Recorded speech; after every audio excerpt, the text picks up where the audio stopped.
Horror Hounds, welcome to episode 19 of Things That Go Bump in the Night. We're back with another episode. Like we said, we're trying to jump back in weekly now. Been a bit of up and down week, but I always like to get to the weekend and then you start a new week fresh, right? Come Monday. So it's Yeah, always I love that theory. Yeah, that's really good. it's a good way to be. It's a nice positive way, I think, to live your life a little bit.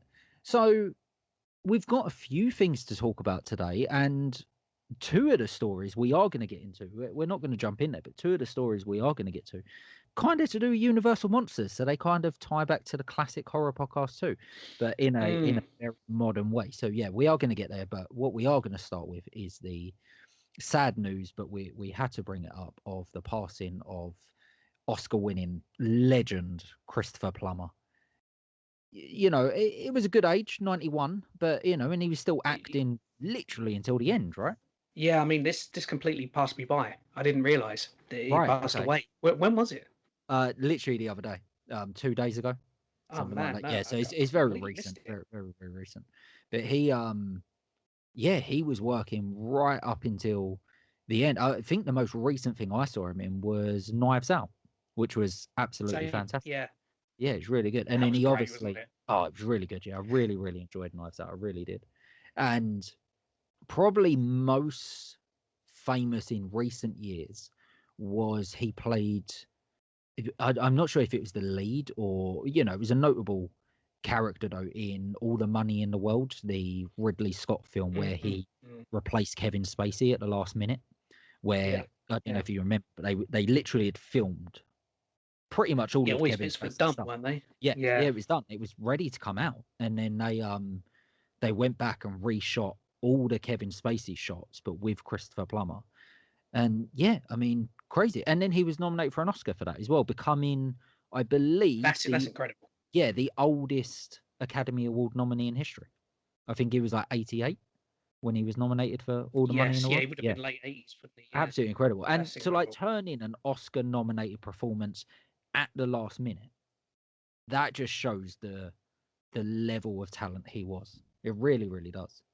The film that he really jumps out at for me is it's probably not one that most people would realize he's in, but the 90s Jack Nicholson Wolf, Oh the yeah, yeah, werewolf film, where he plays the kind of sleazy publishing house owner that Jack Nicholson's character works for, and it's Michelle Pfeiffer as well, isn't it? yes, Plays I believe so. his daughter, and you've got Jack Nicholson, and I'm not saying Christopher Plummer overshadows him in that film. He doesn't, but he is incredibly memorable. And to be memorable Yeah, in a film where you don't have a massive part and you're playing alongside Jack Nicholson is exactly. it speaks to his talent. Yeah, it really, really does. I mean, the guy's credits speak for themselves. Obviously, probably most famous of all, The Sound of Music, but he was in one Yeah. of the Black Panther films. He was in 12 Monkeys. I believe The Girl with the Dragon Tattoo, Yes. the David Fincher remake of that, which I really enjoyed. I thought was really good. Knives Out, obviously, we've mentioned, and then quite a few horror films as well. But he, like you said, Mm. you brought up Wolf. He was also in Dracula 2000, Priest, which Yep. Priest is quite a fun little sci-fi horror film for those that haven't seen it. So yeah, he done. The guy's credits are unbelievable, and it's something I thought we had to bring up, had to pay respect to the man because he's really paved the way, hasn't he, for a lot of these Yes. Yeah. these actors that are stellar actors, but kind of jump all over the place and jump in and out of genre films too. So yeah, rest in peace, Christopher Plummer. And that brings us on to our first Universal monster film. Maybe I say that because yeah, it's a bit of a weird story that broke. So I'll let you jump in on this one because I'm actually really interested in your reaction to this bit of news I sent you. Yeah. I'm really torn on it. Okay. So I so this the idea of this whole Universal Monster universe, and I think they started, but then kind of chucked it out of their plans Oh, with definitely. Dracula Yeah. Untold. definitely. which I thought was really good. I enjoyed it. Oh, I didn't mind it. Yeah. And the thing is, on the face of it, I would say, Hollywood is all about franchises, remakes, and adapting books and things. But you can have a little bit of leeway on these kind of films because it's almost acceptable that they're redone and redone and redone Yeah. because it's Yeah. such a recognizable character. I mean, Yeah. obviously, Such a Bram recognize. Stoker come up with it. Yeah. Exactly. Yeah, but it's almost as if everyone has a license to have their spin on it. And I really thought the Invisible Man recently was a really interesting version of it. Yeah. So I really I like that film. would Really like say that film. I could look at this and think, well, if they go in that kind of direction, if we're talking about that as a kind of benchmark, then this could be really interesting again. But then I see sci-fi western, and that rings alarm Yes. bells for me. Do you know what? I have to agree. I have to agree. When this news dropped that Universal were developing, I believe at the minute they're developing two Dracula films. So this Dracula film in particular that we are talking about this is the one where the news is Yep, dropped, which is described as an original futuristic sci-fi western retelling of the classic Dracula tale. Now, presumably bigger budget than the other one. yeah, yeah, I am kind of interested in what that could be, but at the same time, I don't know. It's kind of like that thing with me where I'm like, if that was a vampire story, a little bit oddly enough, in the Christopher Plummer section a minute ago, I mentioned a film called Priest. A Mm. little bit similar to that, right? Priest is a futuristic sci-fi western with horror elements. Yeah, I right. So yeah, it could be a little bit misleading what they've right. said. I kind of, if you say to me, we're doing an original futuristic sci-fi western with vampires, okay, let's see where that goes. But like Mm. Dracula, it's not that I'm not into it or I don't think like I'm excited about it. I want to see where it goes, but that's my problem. I can't see the possible angle on this, which kind of has me excited about it. But at the Yeah. same time, like you said, is a little bit like alarm bells, as in, okay, where Well, are they taking this? with those terms, if you take futuristic sci-fi western Dracula, to me that doesn't scream big budget Universal serious film. That screams cheap, funny, enjoyable B movie. Well, And it's that's what worries me as well. oddly, it kind of screams a bit of both to me, in the same way as like the nail in the coffin of the dark universe, as they was calling it, was the Tom Cruise film The Mummy, right? That was like the nail in the coffin of Yes. trying to stitch everything together. It was like, okay, this isn't working. Like Dracula Untold, like, well, yes, I enjoyed it as much as you did. It wasn't successful. The Mummy wasn't successful. They scrapped all that. Blumhouse took over. I believe they're the ones making the other Dracula They film. are, yes. Yeah, they've made the Invisible Man, which we mentioned, which is fantastic. I think that's the right way to do the retelling.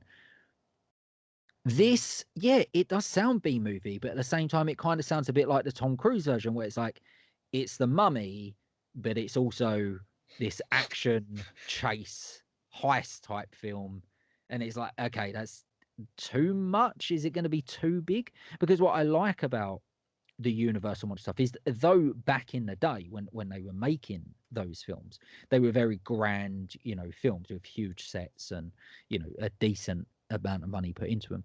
But Mm, mm. to achieve that today, you don't need that, and I think the Invisible Man went the right way about that. Yeah, it's very It clever. was, yeah, it was big enough, but it was still contained enough in the same way the original Invisible Man was. So yeah, I mean, Mm. this is interesting, man. I'm like, especially because it's Universal, it's officially their take on Dracula again. Like, so this will be outside of the Blumhouse one, which Universal are working with Blumhouse on. This is their first stab at Dracula since Dracula Untold, right?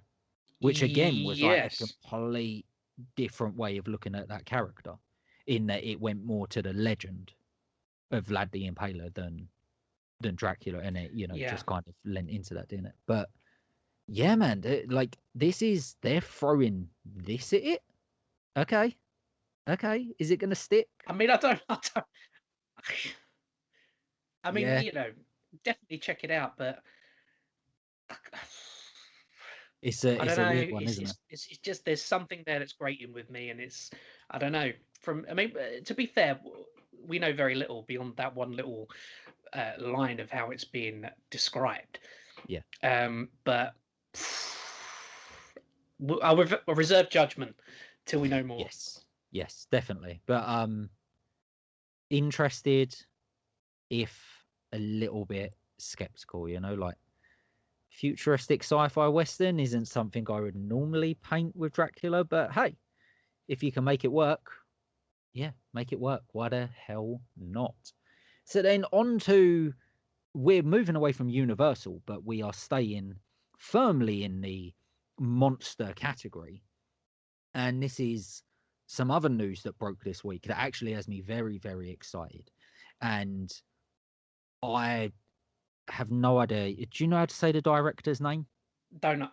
No. I Yeah. knew. Do you know? I knew you was going to ask me. No, I I have don't. no idea. I have no idea. I don't want to like just butcher I it. don't. I don't want to butcher it. Because I don't even. I wouldn't know where to start with Greek pronunciations. The guy that we're referring to, he's actually a really, really good director. If you've ever seen, he makes some very weird films. His last film was a film called The Favorite with Emma Stone, who we'll bring up in a minute because she's part of this adaptation we're about to talk about. But he made a film called The Lobster, and he basically works with A24. He makes these weird A24 films, and the film, I'm not sure who he's making this film with. We're actually going to bring A24 back up in a minute, but he is making a adaptation of a novel called Poor Things, and Poor Things in itself is a reimagining of the Frankenstein monster tale. Emma Mm, Stone mm. play the title character, so as you can probably guess, Frankenstein's monster in this is female, so it's a little bit cross between the monster and the bride, if you will. Story is completely different. Had you heard of this book? Had you heard anything about this beforehand? No, I hadn't. I hadn't heard of this, and reading what it's all about, it sounds absolutely nuts. So have you got that in front of you? I've got it in front of me, and Right, I read it was out reading because I through it, agree. thinking, It's what insane. what have you sent me? Right, So, exactly. adapted from Alistair Gray's 1992 novel with the same name, the story follows the bizarre life of oversexed, volatile Bella Baxter, an emancipated woman, and a female Frankenstein. Bella is not her real name. As Victoria Blessington, she drowned herself to escape her abusive husband. But a surgeon removed the brain from the fetus she was carrying and placed it in her skull, resuscitating her. The revived Bella has the mental age of a child. Engaged to marry Glasgow physician Archibald McCandless, she chloroforms him and runs off with a shady lawyer who takes her on a whirlwind adventure, hopping from Alexandria to Odessa to a Parisian brothel. As her brain matures, Bella develops a social conscience, but her rescheduled nuptials to Archie are cut short when she is recognized as Victoria by her lawful husband, General Sir Aubrey Blessington. Right, reading that out, that sounds like a traditional farce, Yeah, like yeah. Knives Out or The Importance of Being Earnest, There you go. if it was made by A24, which we don't know that it is. No. So I'm very, very excited about this film just because I'm a big Where do fan. you start with that? How do you take Right. that apart? Well, the other part of that is that's the setup. That's the build. Like that sounds like a whole film in itself, but that's mainly the build. And in this director's hands with Emma Stone, who I think is one of the most Mm, fantastic actresses in Hollywood, this is going to be something special because Emma, one of the reasons I really like Emma Stone, a little bit like on last week's episode where I was talking about Anya Taylor-Joy, is they do have bigger roles, right? They go on to do stuff that is accessible to everyone, but they also like yeah. coming back and tapping into these really smaller, independent A24 films, basically, right? They both made films with Mm. A24 that are crazy. And this director's work, if you are not familiar with it, just I cannot recommend. I believe it was his first film. It's called The Lobster. It stars Colin Farrell, and that's all I'm going to tell you. That's all I'm going to tell you, because and you know what? If you are going to watch it, if you find it, try and avoid reading anything. If you I like, haven't seen his film, so oh I'll man, check it if, out if completely you like blind. weird, quirky, insane ideas and storytelling, this dude is, he's incredible. He really is. But talking of A24, so I'm not sure. I believe this might be under, is it Searchlight Pictures? I believe I saw Searchlight Pictures name mentioned somewhere. However, the reason why, obviously the directors worked with A24 before, A24 are developing their own Bride of Frankenstein film that stars Scarlett Johansson, and it was announced last year. I'm not sure when it's due to come out, Yeah. but we're getting, See, this one I had heard of. I had heard of this one. Yes. Now that I'm very excited about. Again, I think Scarlett Johansson is like perfect casting for the Is Bride. it definitely a retelling of Bride of Frankenstein though, or is it No, just a no. similar? I mean, Yeah. have people jumped on that and said, "Oh, this sounds like the Bride of Frankenstein"? So I believe it is based on the Bride of Frank. Not so much the film, but I believe the Bride and book. So the A24 film is simply called Bride, Yeah. and yeah, I believe it. I'm not even sure if like the monster will be in it or whatever it is, but yeah, it will just mainly focus on her and be a retelling of her story. So it won't be Bride of Frankenstein-esque, where she's being created throughout the film and then you only see her at the end. The whole purpose of the A24 Bride film is it's all about her. From what I Yes. understand, I mean that could change, but I'm very much looking forward to that, because Scarlett Johansson playing the bride and A24. Yeah, come on, that's Not gonna nice to see her doing some stuff away from, the big the big Marvel MCU stuff. stuff as Yeah, well. Yeah. yeah, especially with I know she's got Black Widow coming out. I mean, it should have been out, right? It got pushed, but Yeah. Yeah. word is she is done with that. She's moving on from that. So yeah, it would be nice to see her jumping back into some more smaller independent stuff, because again, I think she's a fantastic actress, and you only have to look at some of the smaller films she's done to see how good she really is. She is real. She doesn't get enough credit because of those Marvel films. A little bit like a Yeah. Robert It's Downey a Jr. double-edged sword, isn't it? Yeah, exactly. Like, I don't think Robert Downey Jr. gets the credit for the caliber of actor he is. Like, if you go back and watch some of his earlier stuff, guy's incredible. Like, absolutely incredible. Yeah. All right, dude. So we'll leave that one there. These are all quite quick, sharp stories this week, which in a weird way I kind of like, because they're not giving too much away, right? Yeah. That's They're right. not Yeah. they're not filling us with loads of details that we can talk about for an hour and kind I of think jog through them. it gives us more to kind of anticipate as well. Yes, exactly. So these are all stories we'd definitely be jumping back into a little bit later on when a few more details drop, or hopefully maybe we don't hear anything until like a little teaser trailer drops or something. That Yeah. I'd be down for that. All right, dude. So moving on to something that I sent you literally minutes before we went on air, and I know this has you excited. Oh yeah. Completely. Yes. So this is, I believe, from a couple of days ago.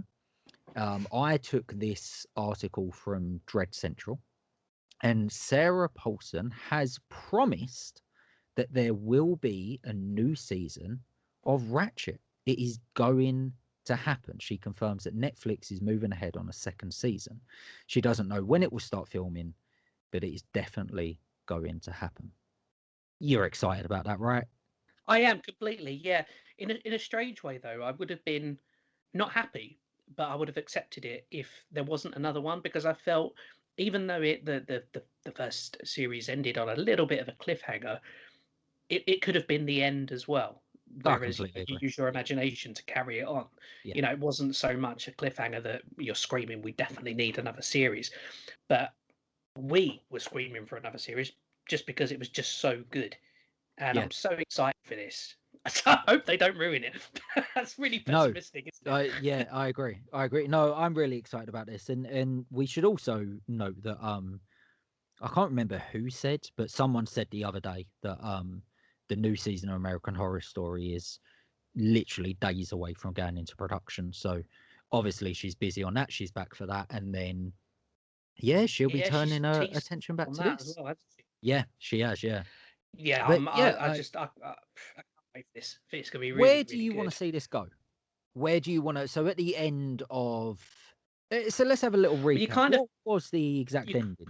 it ended with her partner Yeah, in their was it Mexico? it was They were in Mexico, their wasn't it? holiday Yeah. retreat. Yes. And she gets a call from her brother Yes. who's run off with one of the patients, and He's on like a killing spree, right? yeah, Yeah. and the lady who run the motel Yes. that Sarah Yes. Paulson's character was staying in.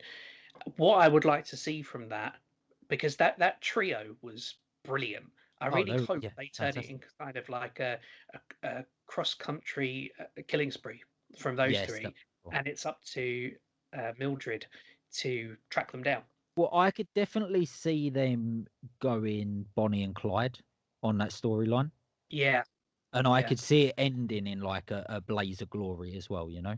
I obviously there's the option for them to end up back at the asylum and to, go through that, and for Nurse Ratchet to try and bring him round, or whatever it is. But I kind of yeah, yeah, want to see him go out in a blaze of glory, Bonnie and Clyde style, just yeah. get the cast shot up. I think that would be quite cool.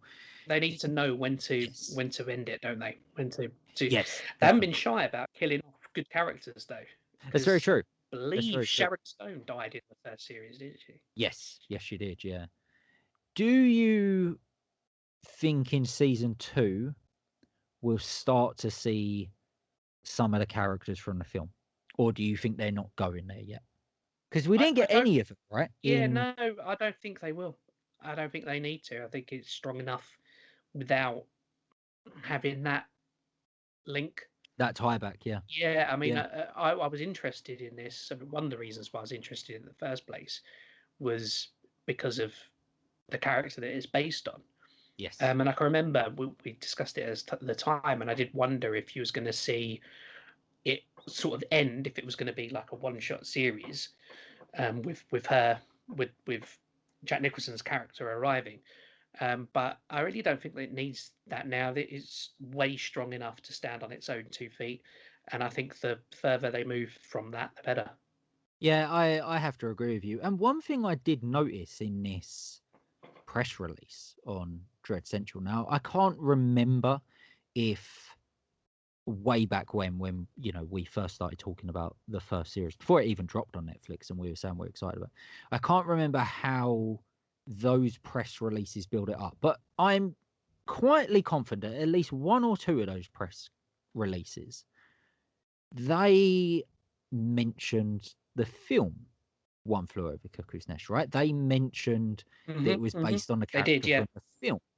Now, what's interesting about this press release is they're saying that it's based on the character from the novel, nothing to do with the film. So I wonder if that Interesting. is their way of saying, look, we've just taken this character out of the novel. We're just doing a story around her. Maybe she don't even end back at the asylum in this story, in our story. Or she does years later. We're telling it in between. Jack Nicholson's character, Danny DeVito's Well, character, all those, like, they're not in it. Like, they don't exist because we're not adapting the film. We're adapting the novel. I just thought that was and really she's not in interesting. the asylum. Yeah. Is it the same asylum? I can't I remember. believe so, yes. Yeah, Yeah, so I believe so. they could just take it off in its own way and let it kind of develop as a completely separate entity. It doesn't need to go back there. Yeah. I I mean, I can, wouldn't blame them if it did. It would be nice to see, but sometimes you don't have to always do that. You know what I mean? yes. Yeah. No, I completely agree. Yeah, I would kind of like to see a spin-off. I think like during the first season, I was kind of open to those characters turning up. And at one point I thought Yes, yes. one of the characters was going to develop into one of the characters from the film. But based on character name, I don't think that's going to happen. Mm-hmm. Yeah, so I'm kind of over that in a way. I'm kind of like, because also I'm so sold on the world this lives in. it's a very different world. It's a very colourful, over the top, stylish Yeah, telling of this world. Where One Flew Over the Cuckoo's Nest, as in the film, is very yeah. bleak. It's very like it looks like you're in an asylum, right? And It I don't want her to be that person. No, I don't. I don't. That's the other weird thing, isn't it? That's the other weird thing Yeah, because it like feels like there's a huge gap, is what it feels like. yes. Like when does she become like we've seen an edge to her, but I always feel like the edge is justified and the edge Oh yeah, yeah, is yeah, yeah. yeah, maybe she's a little power hungry, but you can kind of see why. You kind of learn why. But and I haven't watched the film in a while, but if I remember correctly, she is just kind of an arsehole, right? Like she is just kind of she's just really trying to take control of these people and not Yes, yeah. I mean, really it's been helping them too years much. Yeah, since I've seen this. But and I've just got images in my head beyond a couple of Jack Nicholson scenes. But yeah, in my yeah. mind, I kind of feel like the older nurse who takes over the asylum, she's more like I agree. uh, I agree. the character in One Flew Over the Yeah, Cuckoo's Nest. I agree. Yeah. I wonder if maybe And there'd that's be a not a little twist on criticism. that. It could be, couldn't there? Yeah, It could be. possibly. Like she Interesting, takes man. her name or something. Could be interesting. I'm Interesting. definitely, yeah, Yeah. I'm definitely looking for. I think you can just tell by the way that we've taken a line from Sarah Paulson saying this is happening, and we've turned it into a whole conversation. We're quite excited with where this goes, and yeah, I'm just excited to see a new season because we if you listen to our review, way back when, the colors, the way it's shot, just the shot choices, it's a Beautiful. stunning Yeah. series. Beautiful. Yeah, it's just stunning to look at. It really is. Like they don't always get the character stuff right. Not all the episodes are, they don't knock them all out of the park, but it's always great to look at. It's always Mm, very well mm. put together. It's very stylish, which you kind of expect from a Ryan Murphy show, I guess. I guess that's like Yeah. his MO, And right? then That's what did you see did you see the article where Sarah Paulson talks about series 10 of American Horror Story? No, I only saw basically the headline that she said it was like days away from filming. Very it was very brief what she said. It was about the character's name and the character's hair color, Oh, and okay. saying that the character she plays has some issues. But what I thought was interesting, and I can only assume it is an official picture, was because we don't know what it's about. We know we saw that contortionist guy Yes. Yeah, we uh, do. who was auditioning. But interestingly, the picture they used that said American Horror Story 10 was a close up of a woman's mouth open and with a scalpel on the tongue.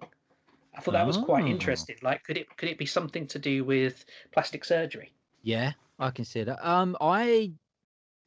Yeah, kind of. I think it's going to be to do with body modification Yeah, because you've got like the contortionist that can like naturally modify their body.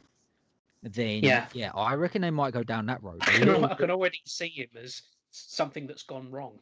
Yeah, exactly. I can, that's a real dark fucking path, man. That like some people take, like plastic surgery to the extreme.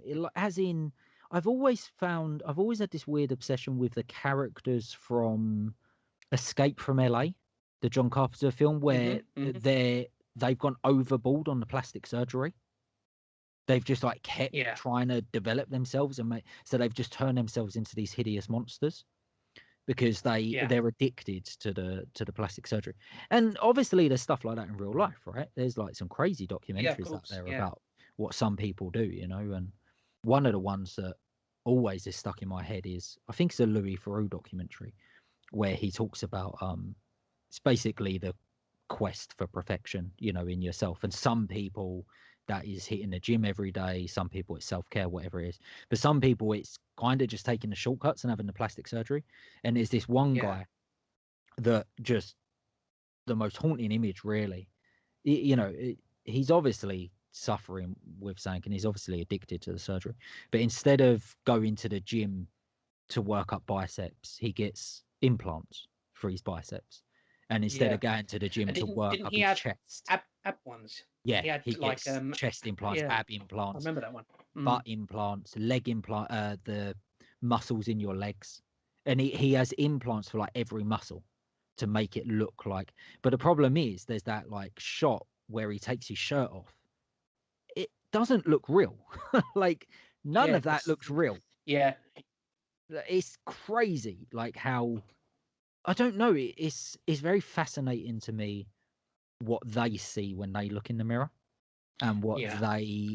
what is their quest for perfection. What is it they're actually going after? And then you Well, they'll obviously never have get. It's a psychological disorder, isn't it? Like Michael yes, Jackson. yes, They'll yes, never yeah. get there. And then you obviously have the real extreme side of it, like I can't remember what his like official title is, so I apologize, but he's like the Cat Man, I think. I think that might actually be Oh what he's called. yeah, yeah, yeah, Yeah, yeah, do you know the guy I'm yeah. on about? Who I know the literally has guy. spent his life. He's got like he's had something done to his top lip, so it goes into Yeah, his nose, and yeah. he's And got his like eye, he got his tiger stripes eyes. tattooed. Yeah, Yeah, yeah, he yeah. got his eyes tattooed, didn't he, to make them Then you look get the like cat lizard tigers. guys who get their Yeah, tongue the split. tongue split. Yeah, and yeah, the there's like a reptile guy, isn't there? And he's had the Yeah, like little things inserted in his forehead and stuff, so it looks like he's got like a lizard's forehead or something. It's like, yeah. man, like I'm all for like whatever makes you happy, right? Like I always say that, like whatever makes you happy, you do that. I do just find that very, very fascinating. I do just find Mm. that quest for whatever your personal perfection is. That's very, very interesting. And obviously, the horrible side of it is some of it is quite dangerous. Like who was that Yeah, I mean, famous French lady who was obsessed with having the biggest breast implants in the world, and then she yeah, I remember. Yeah, she just kept getting them bigger, and eventually it essentially killed her because it was, you just couldn't keep doing that to your body, and it was crazy. Like, the breast implant she had at the end, like you couldn't well, even stand up with those things. I remember seeing a lady. It was, I don't know, it was like one of the morning programs years and years and years ago. I don't think it was the same lady. I'm pretty sure she might have been American, but or English. Okay, But I remember her saying she wanted to get a valve so that she could pump them up herself. that's insane, isn't it? It was just, it is. And like, with going back to like the lizard guy and the cat guy, and you're right, people should be able to do whatever they want as long as they're not hurting anyone else and it makes them happy, Yes, go ahead. exactly. However, when you're going to those extreme lengths, you would hope, I really hope that there are very stringent psychological checks before, because Yeah, I agree. Yeah. if you used to say to me, this guy over here is completely 100% sane, I would question that. And he may well be, and Well, the good other luck to side of him. it is But there's no coming back from it. exactly, how do you come There's back from no that? coming back from it. Like once you get that done, you ain't ever coming back from it. And look, some What if people you do decide I don't stuff. like cats anymore? I like dogs. Right, Well, right. Some unlucky. people do stuff and make very successful careers out of it, right? Like the Mm-hmm. again, I apologize. I'm not sure what his name is, but the guy who has had his whole body tattooed, including his face, to look like a skeleton. Like he's had his face tattooed to look I've like a got a skull. feeling he might be from a Latin country. Yeah. I believe so. But he's turned that into a very successful career. Like he's a very, very successful model. He's been in tons of music videos. He was in, I think, Yeah. Lady Gaga's Born This Way music video. I mean, he's made a huge career of it. So that was almost a good move for him, right? But Yes, absolutely. Yeah. for other people, yeah, I don't know where that's going. See, well, this is the thing, because there's an argument to say that doing that is no different to what the cat guy has done. However, in my mind, it is a step different, because even though you tattoo your whole body, obviously that's extreme tattooing, but it's still just tattooing. That's what he's Yeah. had done. But when you start talking about implants under the skin to actually become what you are not, To make yourself look, is yeah. is different league to me. Yeah. Yeah, it's very interesting. You don't really see proper in-depth interviews with these people, and I think that's what I'd like to see. I'd like to see, like I said, the Louis Theroux one does probably the best job I've seen Yeah, of definitely. diving Yeah, I in on know what like you mean. body modification and stuff. But I would because they love to scoot see. around the questions you want to ask. There you go. Yeah, I would love to It's see all some like it's all the diving. superficial questions. Yeah, How it's long did it almost take? How much have you yeah, spent? and it's And all this almost stuff. I like don't care some about of that. them. I feel like some of them are not even interested in the people behind it all. They're just interested in the No, it's gig just a freak almost, show right? to them. Yeah, it's like it's a TV Yeah, rating. yeah, yeah. It's Completely. not actually diving into the person, and I would like to see that. But like bringing this full circle, that is my prediction for the next season of American Horror Story. And I tell you why also I'm leaning into that. Is it am I right in thinking it's like set by the sea? Like it's a beach town or something? I'm sure like I read that I somewhere. don't know. I've not seen that. I don't know. So I'm sure I read something like that somewhere. I don't know if you ever saw it, but a good few years ago there was a show on maybe the Discovery Channel or something like that. I believe it was set in Santa Monica. A reality show. It was set in Santa Monica, and it was called maybe like the Last Freak Show or something. And it was literally like the last permanent freak show in America, right? Because obviously they've moved away from that stuff, and Mm. you shouldn't really use that stuff as branding. However, there are a lot of people where that is a big family tradition, or they knew people that grew Yep. up. So that's they want to own that. They want to take ownership of that. And yeah, this like focused on the classic freak show attractions that you see everywhere, but also it did have a lot of body modification people in it. So you would have people that have like tattooed 100% of their, nearly 100% of their bodies. You would have people who have had extreme body modification and had their tongues split and all this kind of stuff. And yeah, that was really interesting. That was a really, really interesting show. And I kind of just wonder if there's a bit of inspiration in this, because there was like contortionists in that. There were people that would kind of like hang themselves up on hooks and all that kind of stuff. There were people who could. There are people that have a condition where like they don't bleed very easily, so they can like cut themselves without any blood coming out and stuff. So you would have like people like that would do this really extreme shit. Yep. And yeah, but it was put into a modern day freak show. And I wonder if there's a little, like I said, I think that was set in Santa Monica. So it'd be very interesting to see if they kind of take a little bit of inspiration from that. But from like the little bits I've read, Yeah. Yeah. kind of what I've put together. I think it's going to be a little bit of body modification, a little bit of that, maybe tied back to freak show, because obviously they like tying stuff together. So yeah, Yeah. I do. I've got a. Don't ask me why. I've not read anything, but I've just got a feeling this might be the last one. I think 10 is a good number. Like I I've just think, got this feeling. yeah, to me, I don't know. I kind of feel like there's only 2 seasons they end it on now. They either end it on 10 because it's a nice round number. You made 10 seasons. How many people make 10 Yeah. seasons? Or 13.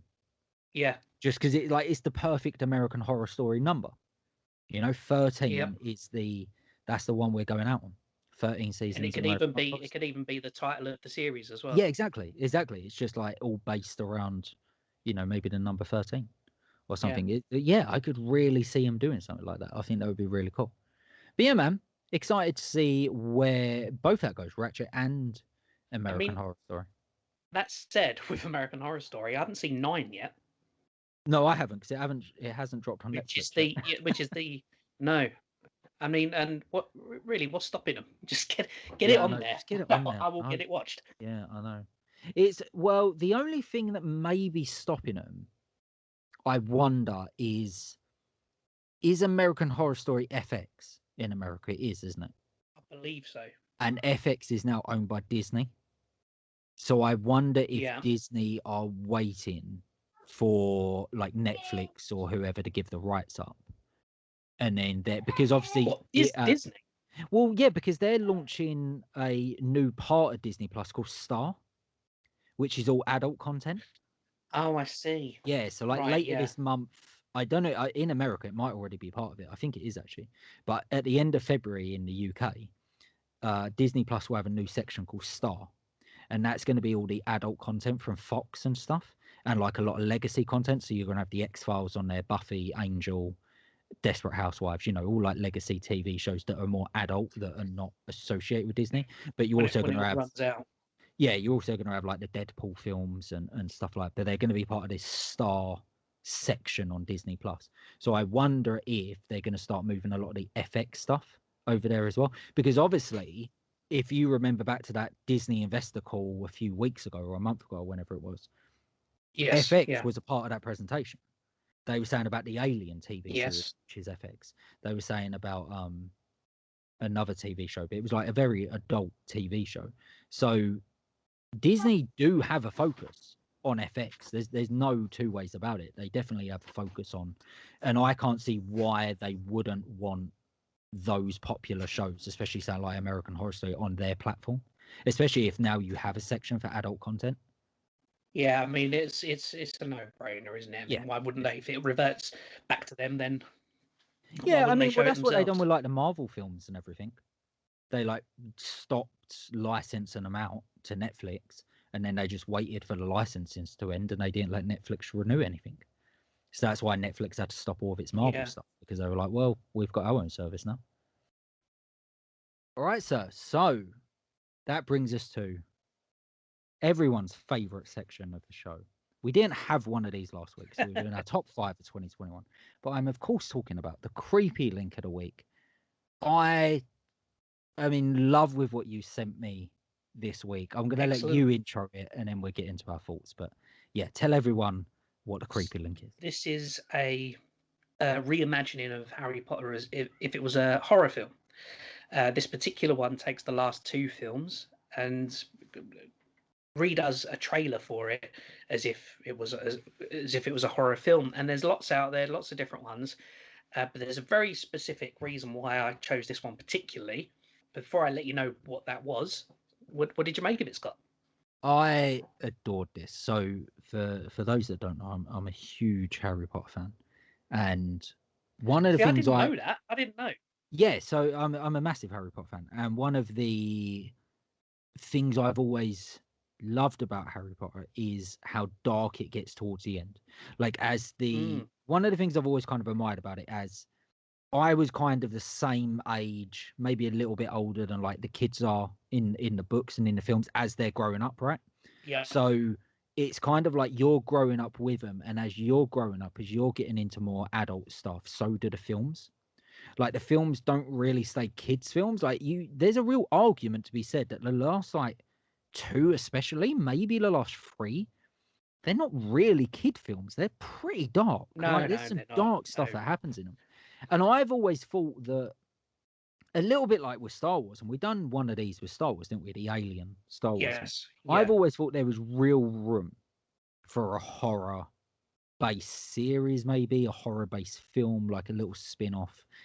Harry Potter is perfectly set up for it because it actually takes a lot of inspiration from monsters and mythology and a lot of stuff that we build horror on. So I've always thought there's a really, really great horror film in there. And the way Mm. this is edited, the choice of music is it's fantastic, man. What did you think about it? I mean, yeah, it's definitely one of the strongest ones, but for me, it was the music and the sound effects that he put through it.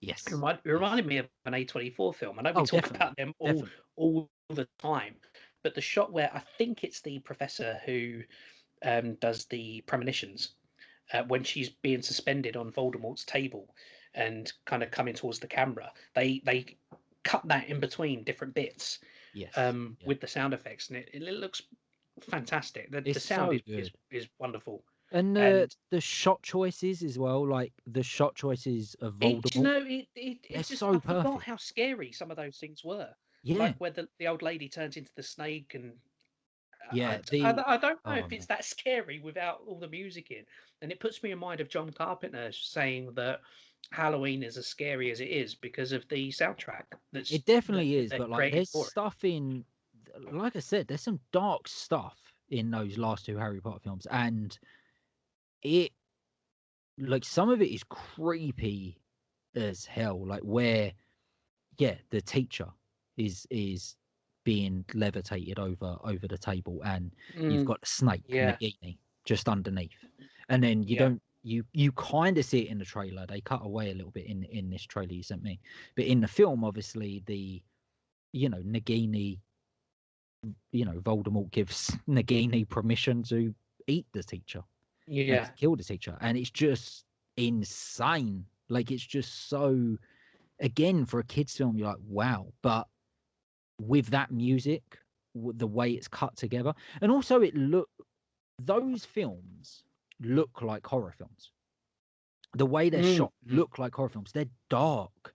They're, the shadows and the shot choices, the way the camera moves, the use of the scenery, and yeah, it's incredible, man. Like, He gets, when you get to the Goblet of Fire and the Dementors and yes, the yes, the werewolf in Prisoner of Azkaban oh and yeah, the basilisk in Chamber of Secrets or the possession in the yeah. Order of the Phoenix.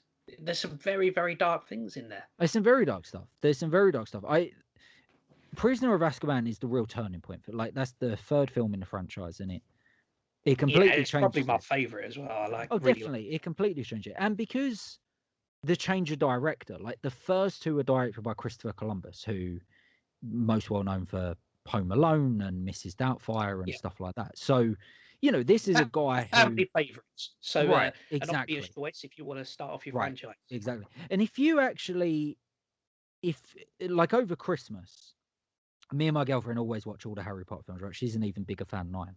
And I probably turned into as big of a fan as I am because of her. So we always watch all the Harry Potter films, and then we watch Home Alone films, right? Some of my favorite Christmas movies. If you actually watch just one of the Home Alone films and one of the first Harry Potter films, you can really tell not only are they directed by the same guy, but they're both scored by John Williams. And there's real moments where, like, obviously with Christmas, right? Christmas plays a big part in a lot of Columbus films, I think, but especially in the Harry Potter films and the Home Alone films. So there's like the shot in Home Alone where it's like Christmas and like Kevin runs out, and then like the John Williams score like comes up, and it's like a real heartfelt moment. And then you get the same in Harry Potter where like they're in a thing, and I think Ron says about it's Christmas sang, and Harry runs out, and you get the swelling of the score, and they are kids films. And then you get to Prisoner of Azkaban. That's when it gets dark, right? Like, you can just tell the cinematography's changed. The school looks different. Like, they really expanded the school. They added a lot of creepy elements to the school. Then it kind of gets a little bit lighter for the next one or two. But then, yeah, once you get onto Order of the Phoenix, and then especially once you're into Deathly Hallows territory, holy hell, man. Like, you're almost in horror film territory. And this is why it's worked so perfectly. It's so good. So good. I just You had a huge smile on my face the whole time. admit part of the reason why you like the Deathly Hallows is because of the little kind of puppetry Oh, segment hell when they're telling the yes. story Hell yes. It's of the like, three brothers. yes, there's some of the like best stuff in all of the the, Harry the, Potter the franchise. bit where Death is kind of using his hand Oh, honestly, holding the that's so spindly good. puppet. That's excellent. That's so Whoever made good. And the way that that story, is a genius. the way the Three Brothers story ties into It's the really clever. ending of the ending of the film. Have you ever put that together? No?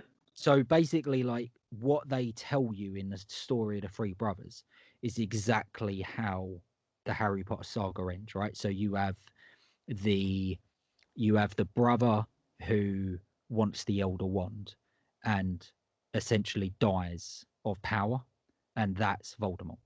Voldemort's Yep. craving the Yep. Elder Wand, and he dies because it's too powerful and it doesn't belong to him at that point. You have the second brother who has the cloak, the invisibility cloak, and escapes death all of his life until he's ready to die. So essentially, ready to sacrifice himself. And then it's said that he greets death as an old friend. So when Mm, Harry sacrifices himself and dies, he's greeted by his old friend Dumbledore. And then you've got the third brother who gets the resurrection stone, resurrects his wife, but you know, it doesn't turn out the way he wants. So he dies for Mm. love. He ends up dying for love, and that's Snape. Snape ends up dying for Lily. So it's like they Interesting. literally tell you exactly how the film's going to end. Yeah, it's incredible, man. Like the way That's that, great. I'd yeah, never the way made that's put that together. connection. I literally put that connection together on the last watch.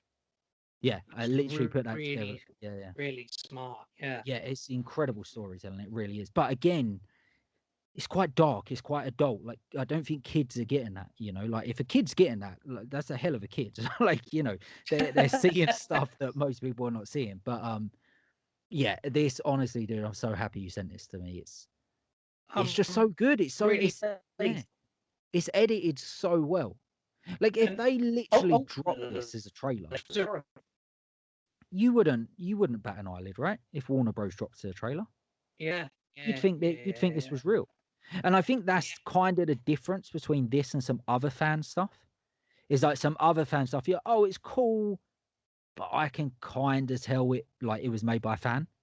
Yeah, This is so well put together really good, that isn't it? yeah, that if like Warner Bros drop this and be like, yeah, we're doing like a horror cut, you'd be like, oh, okay, yeah, you're like you are. This works, man. Yeah, awesome clip, dude. Really love this one. And yeah, as always, I really can't wait to see what you bring to the table next week. Brilliant. Yeah. Awesome, dude. It's been a good one as always, and good to be back in the natural swing of things. But yeah, I did really enjoy our top 5 video, and we got some good feedback on that. So I think we're probably going to be doing some more top 5s in the future for you Yeah, that guys. was good. I enjoyed that. Yeah, it was good, wasn't it? It was a nice change of pace. So yeah, a few of you out there enjoyed that. So I definitely think we're gonna change it up every couple of weeks, and you know maybe do some top 5s and or just a straight up review of something. You know, there's definitely some stuff that we've got to jump on and review as well that we didn't get round to last year. But yeah, as always, thank you so much for joining us, Horror Hounds. Until next week, stay very safe. Cheers, guys. Bye.